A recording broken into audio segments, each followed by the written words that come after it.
This 39 Dunedin News Bulletin proudly brought to you in association with Alex Campbell's Menswear.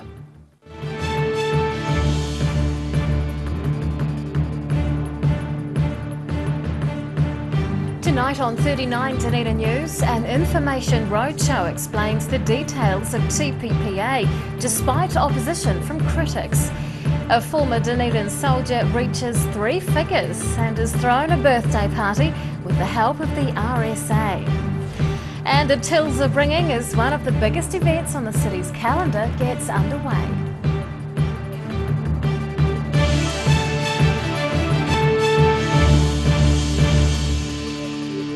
Good evening, Dunedin. I'm Rebecca Dupree. The conversation around the recently signed Trans-Pacific Partnership Trade Agreement continued in Dunedin today.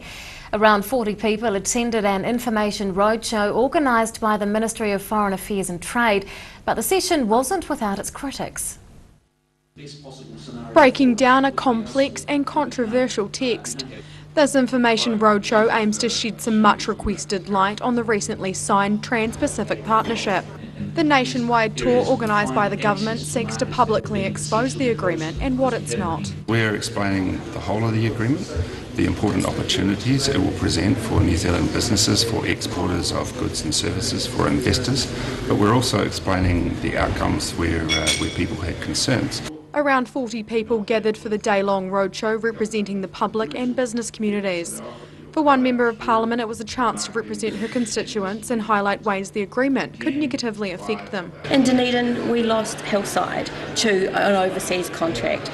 We know the costs in this city from poor decision making where New Zealand businesses are not treated on an equal footing, if you like, in terms of the benefit that New Zealand businesses provide to the New Zealand economy. And that's a concern if that kind of thing is not being addressed in these conversations. While the TPP has been signed by the government, it's still yet to be ratified in Parliament. The prolonged nature of passing the free trade agreement leaves room for local protesters to make their opinions known. We wanted to get out here and provide people with alternative information because we don't think they're getting the real information, and there we think they're just getting the spin. We want to make sure that people have access to the alternative views and are as informed as possible. Protesters say there's been a lack of engagement with the public about the roadshow and the TPP itself. But Walker says there's a good reason why information's being spread now. Before you've got a deal, you haven't actually got the deal, so you can't explain what the deal is.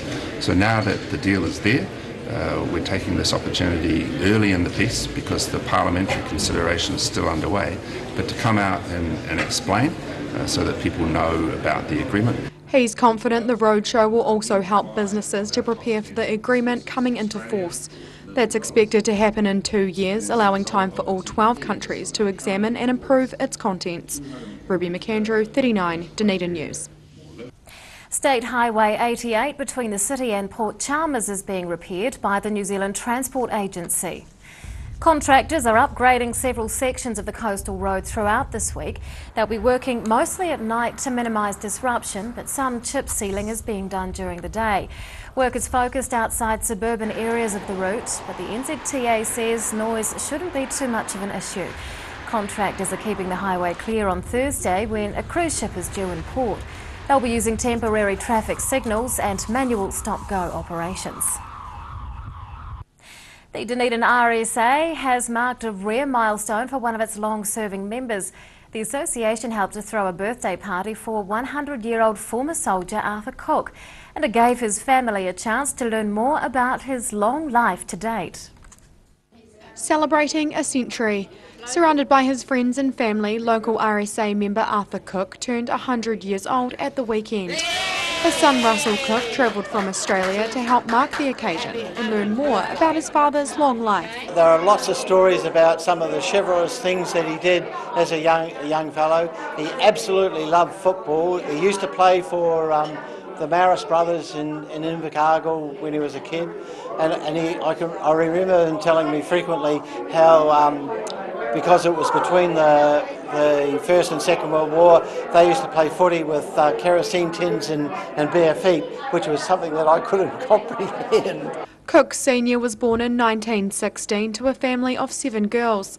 In his mid-20s, like many others his age, he joined the military and fought in the Second World War. He spent most of his time in North Africa and Egypt and in that sort of region. He came home because he was fairly badly wounded, and I don't know when he came home, but I was born in 1946, so that gives you some clues.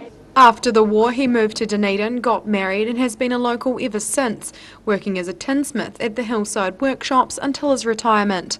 While the centenarian is now at a rest home, his son says it's been amazing to see how independent he remained for such a long time. Up until 4 years ago, and it's in itself is a mammoth thing, he looked after himself in our family home in Buccleuch Street. Well, I don't know if you know Buccleuch Street, but it's like a goat track. Cook Jr. isn't the only one who travelled for the occasion, with one granddaughter and 3 great-grandchildren also in attendance. It was about showing their appreciation of all Cook Sr. has achieved in his time. The RSA also presented him with a life membership. Ruby McAndrew, 39, Dunedin News. Police have been dealing with more than a dozen burglaries and thefts throughout the city over the weekend. 3 cars were reportedly stolen, 2 of which remain outstanding. 5 houses were burgled and in several cases ransacked, with alcohol, wallets, keys and electronics taken. There were 7 cases of vehicles being broken into and damaged, with various items stolen from inside. Police are urging all residents, especially tertiary students, to lock their houses. In one case, burglars made themselves at home in a Howe Street flat, cooking a rice meal in the middle of the night before leaving as an occupant slept upstairs. Thousands of visitors are descending on Dunedin for this year's ID Fashion Week. It's the 17th running of the annual event, which generates millions of dollars for the local economy each year. And the cash tills have already started ringing. Boosting the local economy. Hundreds of people have kicked off this year's ID Dunedin Fashion Week by opening their wallets at the first official event. I don't know the exact numbers through the door, but this year feels a lot busier again than last year. Just, you know, each time we've got a big venue here, but we certainly managed to fill it. Economic impact reports on past IDs show it directly generates more than $2 million for the Dunedin economy. International media coverage associated with the event is also estimated to be worth more than $6 million. Spending is funnelled into the local accommodation and hospitality sectors, not to mention the fashion scene. People are asking to be part of it. The popularity's growing. And each year we try and introduce something new. Most locally based designers take the opportunity to make some money over ID, targeting the masses in town for a fashion frenzy. Some are finding it tough to operate small independent labels in competition with multinational clothing manufacturers. It's a good way for them to clear stock, and it gives cash flow and turns dead stock into money. The main ID shows are happening later this week, but there are associated activities each day. It's got the city's business community preparing for a significant cash injection. Rosie Mannins, 39, Dunedin News. Still to come on 39 Dunedin News, why a local man is looking for relatives of conscientious objectors, and a shoemaker gives residents the chance to upcycle their footwear.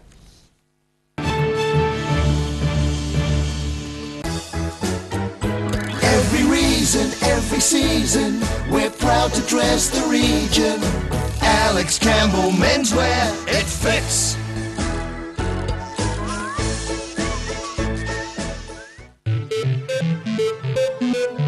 Tech Limited have been supplying beekeeping equipment and honey products in New Zealand for over 100 years. A specialist manufacturer of hiveware and plastic products for the beekeeping industry. They are the leading supplier of beekeeping equipment nationwide. For all your beekeeping needs, visit ecrotech.co.nz or call 0800 11 7766. Pallet fires are growing in popularity in Otago, with people who want a clean and efficient form of home heating. The sight of a burning flame without the problems of chopping, stacking and carting wood around is a winner. Pallet fires, so easy, so efficient. The team at Caltex North care more about you than just putting fuel in your tank. They care about you and your family. At the Caltex Valley Workshop, the skilled service team care about your safety, extending the life of your car and helping you live more economically. There's a range of modern equipment to give comprehensive warrant of fitness checks and servicing to your vehicle. Come visit your only local in North East Valley and receive 10% off when you book your warrant and service together. That's your friendly Caltex Valley Workshop, 134 North Road, or book online at caltexvalley.co.nz. Grandad loved his family and surfing, in that order. He taught me to surf, and we spent a lot of time in the water together over the years. When he died, I strapped the camera to the nose of his old board and filmed the paddle out at St. Clair. Gillian's played the video on the big screen at his funeral. Grandad would have loved having everyone come out one last surf with him. Gillian's Funeral Services, helping families celebrate the lives of their loved ones for generations. Gillians.co.nz. Mosgiel Mowers Plus can help you with products to make your garden maintenance jobs easier. Lawn mowers, ride-ons, chainsaws, line trimmers. Sales and service are our specialty. Mosgiel Mowers Plus. Phone 489 3572 22B Gordon Road, Mosgiel. Bring some more joy into your world by adopting one of our adult animals at SPCA Otago. Call now on 473 8252. Please adopt a pet now. They will love you forever. New Zealand Beeswax Limited are the quintessential beeswax, woodware and beekeeping suppliers. From the amateur beekeeper to the commercial operator, New Zealand Beeswax Limited has the quantity to meet your needs. For great prices, great service New Zealand-wide, contact New Zealand Beeswax Limited on 03 693 9189 or visit www.beeswax.co.nz. Here's something else to look forward to sinking your teeth into every weekend with the Otago Daily Times, the Weekend Mix, your guide to what's hot in fashion, entertainment, food and more. New weekend magazine in your ODT. Pick up your copy this Saturday. Welcome back. The cost of food is down slightly, predominantly because of seasonal produce. Vegetables are about 3% cheaper at the moment, as are most fresh fruits. Cheese and chocolate prices are also significantly less, and potato chips are at their lowest value in years. Most meat is less expensive, except for beef, which has reached a record high of about $30 per kilogram of porterhouse steak. Overall, food prices fell 0.6% last month. And on that note, let's take a look at today's financials. The NZX 50 has closed the day up 51 points. It's now at 6,567. The Dow Jones is up 218 points. And to the exchange rates, the Kiwi dollar is down against the Australian, but we are up against the other currencies we follow. A local man is seeking stories from the relatives of wartime conscientious objectors. Sociology researcher Martin Tolich is hoping to collate information and organise a gathering around the controversial subject. And he joins us to talk about it. Good evening. Good evening. What is a conscientious objector? Well, to me, there are three types. There's the visible ones, the invisible ones, and the misdiagnosed ones. And of course, we know that the visible ones are the 273 men who were incarcerated in the First World War, 800 in the Second World War. Those are the visible ones. But I'm really interested in gathering stories from the families, the families of the ones who were left at home, and local communities sort of were quite intolerant towards them. They couldn't. Often there were boycotts. That they couldn't buy meat, they couldn't buy vegetables. Their children at school were harassed and bullied. So I want to collect those stories. But I'm also collecting stories on the misdiagnosed. These are men who enlisted in the First World War, but because of health reasons weren't allowed to go.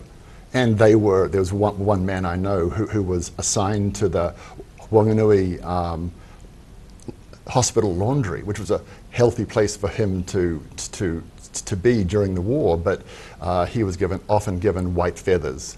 So he was actually treated as if he was a coward. And so it's really I'm really interested in the stories of the invisible and mainly the invisible, the families of, and collecting their stories. How are you researching it? Well, I'm a sociologist, so I'm really interested in studying power relationships, especially of vulnerable groups. And these people are vulnerable. But I'm also interested in the resilience. And although this was 100 years ago, these stories live in families. I know of a 21st recently where people, the whole family got together, but people divided along lines of their family supported the Conchis and the other ones. So these stories are alive and well. So how I'm researching it is asking people to contact me to tell me their stories. But I'm a sociologist and an ethicist at the same time. So there's an ethical story here because we're actually studying people's social DNA. It's if you were to tell me that your story, if you were to share your story, I would take your story, I would listen to your story and transcribe it and give it back to you and say, go and talk to your family and make sure that your whānau is actually happy with you telling your whole family's story. What sort of input have you had from the public so far? Oh, well, that's how I've learned about these misdiagnosed ones that they turn up. It's as I talk to people, students, they want to tell their story, but I keep asking them. You need to go back to the family and to talk to your grandmother and grandfather. Are they happy about you sharing their story? So I am getting a lot of stories, but I need to gather more. More stories and more experience, and so I want to write a book, and I want to write the ethics of what I'm actually doing here. The project is approved by the University of Otago Ethics Committee, but I also want to stage an event. Are people still wary to talk about it? They should be. They should be wary about it because they need to get their family's permission that they can actually share their social DNA. There are some stories I know of where there's these rich journals of this intolerance, how these people dealt with this intolerance, but at the top of it to be shared only within the family. So you know, people are wary, and they should be. And you're planning on holding a gathering in the city to discuss it? Yes, I have. I've booked a very small hall and the town hall for October 2017, and I want people to. Some people have called it a truth and reconciliation gathering, where people come along and actually tell their story of tremendous bravery of those people in their family who stood up for conscience. And I think these issues are may have happened 100 years ago, but they are issues of today. Will you be publishing their stories? I will be. Well, one of the things that I will be doing is creating an archive in the Hocken. And that they may say to me, you can put my family's story in there, but it's embargoed for 5 or 10 or 15 years. So it's really it's their story. It's really not what I'm publishing. It's what they're what people are willing to share. Oh, well, all the best with your study, sociology researcher Martin Toch. Thank you very much for your time. You're After the break on 39 Dunedin News, a shoemaking class produces some weird and wonderful results, and we'll find out what the efforts of runners and walkers will mean for children's sport.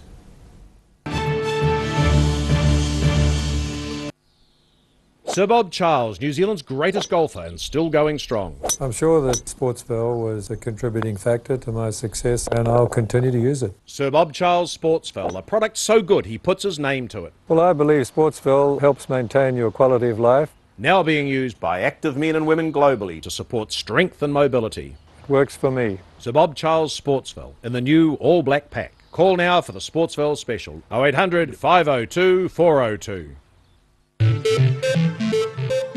Ecrotech Limited have been supplying beekeeping equipment and honey products in New Zealand for over 100 years. A specialist manufacturer of hiveware and plastic products for the beekeeping industry. They are the leading supplier of beekeeping equipment nationwide.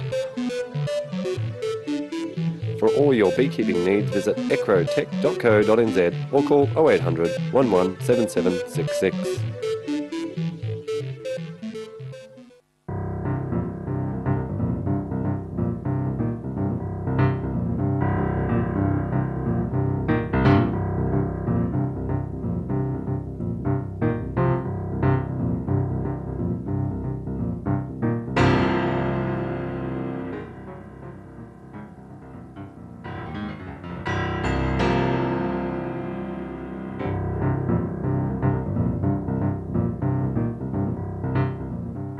Christie glass houses and sheds, good to grow stuff in. The first choice for gardeners for over 100 years, built to withstand extreme weather conditions and hard work. Full range of options available. Thomas Burns Street across the road from the railway station. Free call 0800 Allens. For professional, reliable and approachable service where your dream kitchen design can become an affordable reality, contact the team at Kitchens for Less. Call 455 9973 or visit us online. Pregnant? Need to talk? 24 hours a day, 7 days a week. Pregnancy counselling services are here to help. It's free, it's confidential. Call us now on 0800 773 462.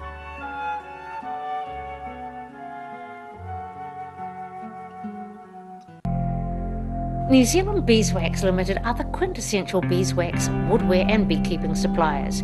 From the amateur beekeeper to the commercial operator, New Zealand Beeswax Limited has the quantity to meet your needs. For great prices, great service New Zealand-wide, contact New Zealand Beeswax Limited on 03 693 9189 or visit www.beeswax.co.nz.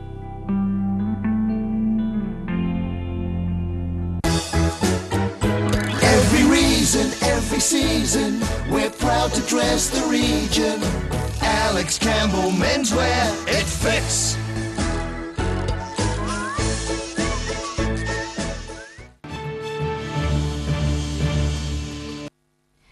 Welcome back. Police are looking for the driver of a vehicle which crashed in Mosgiel, causing significant damage to a Chorus fibre optic network box. It happened at about 7:15 a.m. yesterday when a dark coloured vehicle crashed in the Mosgiel Auto Courtyard on Factory Road near Church Street. A car in the yard was damaged along with the Chorus infrastructure. Police believe the vehicle involved was a two-door Nissan Silvia or something similar. They're calling for witnesses to come forward or for people with information about the incident to report it. A local shoemaker is giving residents the chance to bring old footwear back to life through a series of public workshops. The Frankenfoot classes have allowed adults and children to experiment with upcycle techniques, and some freaky footwear has been the result. Putting their best foot forward, these residents are giving their footwear a whole new life as part of a local shoemaking workshop. I'm thinking about doing upcycling shoe workshops for a while, and then I was searching for a theme and I thought, well, Frankenstein is the ultimate upcycling theme, so I came up with Frankenfoot. Participants are being encouraged to spruce up old shoes and give them an extra twist. They've been using a range of supplies to redesign anything from sports shoes to Ugg boots. The concept is one of several events associated with this year's Fringe Festival. Because it's a bit of a quirky theme, we're encouraging people to make experimental shoes that they don't necessarily have to wear, which is a perfect match with the Fringe Festival. But the Frankenstein theme doesn't apply to just the footwear. This nearly 100-year-old industrial machine has helped the Frankenfoot workshop really come to life. Clifton was gifted the sewing machine and upcycled it to help with their shoemaking. It's from Invercargill. It arrived in the back of a boot. Someone just dropped it off to my house because they knew that I wanted one. I think it's been dropped a couple of times. It's not in perfect condition, but I've tried to treat it well and repair it and bring it back to life. This is the first time the workshops have been a part of the Fringe Festival. Annabelle Dick, 39, Dunedin News. More than 1,000 runners and walkers took to the streets for the annual Stadium to Surf event yesterday. This year's races have expanded with more options added to include people of all ages and abilities. And some of the money raised is going into children's sports. Taking things in their stride, these residents are taking part in this year's Stadium to Surf that's new and improved to be inclusive to all ages. This was normally, traditionally, just a straight 10k event, but what we've thought is we've wanted to change things a bit this year and bring in a 5k and a 3k to bring in more children and families into the event. The 1,400 competitors could choose whether to walk or run the 3, 5 or 10 kilometre paths to the sea. The day also promoted children's participation, with organisers including a dedicated play area. There were also $15,000 worth of spot prizes given away for people having a go. It's more about fun. It's not that first prize gets $1,000 or anything like that. It's about participation, and then we have the sponsors throw in some spot prizes. The event is made possible by Athletics Otago and Sport Otago. Sport Otago uses some of the funds raised through the event to put towards a youth program. Sporting Chance helps children to get on courts and fields when they otherwise can't afford it. That's an organisation that Sport Otago administers, and that's for children who are entering sport, have difficulty paying registration fees, or may need some support to buy shoes and boots. Sport Otago has plans to grow the race locally to make it a big annual event for the city. Annabelle Dick, 39 Dunedin News. And now recapping tonight's top stories on 39 Dunedin News. Government officials have been explaining the Trans-Pacific Partnership trade agreement to locals amidst public opposition. A Dunedin war veteran has celebrated his 100th birthday with family, friends and the Returned in Services Association. And the city's economy is getting a boost through the 17th annual ID Dunedin Fashion Week, attracting thousands of visitors. And it's time now to find out what's going to be in Tuesday's Otago Daily Times. And Dave Cannon, Mr. Wash, is here. Good evening. Good. Well, of course, ID Fashion opens tonight, so we're going to go big on that tomorrow. It's a big deal for Dunedin, of course. Bit more dry, but interesting. The Resource Management Act, there's been some changes proposed there, which our city councils are pretty upset about, which may include paying for consultants to have your views heard at resource consent hearings. So could be some expense there. Some bad news from the Rugby Union, Otago Rugby Union have announced some bad news today, which you'll read about tomorrow. And revelations from the Southern DHB about a large phone bill which has come to light, which we've been doing some work on for the last few days. And the Wash is still dealing with the history of Dunedin's restaurants. We are inundated with memories and history. And I do see a new corrugated flag popped up on the building here, Dave. Did you know that? It still was in the Wash today. You would have read that. You know that. I might have skimmed past that. Is it still there? I walked right past it today and I didn't even notice, but it was a thing of beauty. Yes, it's a thing of beauty. They do very look good amazing. poem too. Thank you. That is tomorrow's ODT. Thank you, Dave. Time now for local weather. This weather report proudly brought to you in association with Silverhorns Sportsville. And here is today's City View. It's taken over Harbour Channel marker post. Well, around the city at 3 o'clock today, 21 degrees for the central city, 23 for the gardens, 25 for the Taieri. And I hope you enjoyed those temperatures today because things are going to turn, and not nicely. The situation tells us that a front will move over the South Island tomorrow. It's followed by a colder southerly airflow. Around the region for tomorrow, it means sou'easters with rain easing in Invercargill, Gore and Te Anau, all expecting 11 degrees. Sou'easters and rain for Alexander at 10. Sou'easters and rain also for Queenstown, Wanaka and Twizel, southerlies in Oamaru with rain and 10 degrees. At Dunedin tonight, periods of rain developing, strong cold southerlies and a low of 10. Tomorrow, rain easing to showers from evening, then clearing, gusty southerlies slowly easing, 10 degrees. Whew. And on Wednesday, becoming fine and sunny with southerlies dying out, and we're up to 13 degrees. To the Otago Pallet Fires tidal and fishing information, high tide tomorrow morning is at 10:06, low tide follows at 2 to 5. And the bad run for fishing continues tomorrow. The weather will be rough too. We recommend that you give it a miss. And that is all from the team here at 39 Dunedin News for Monday. We'll see you again tomorrow. Good night.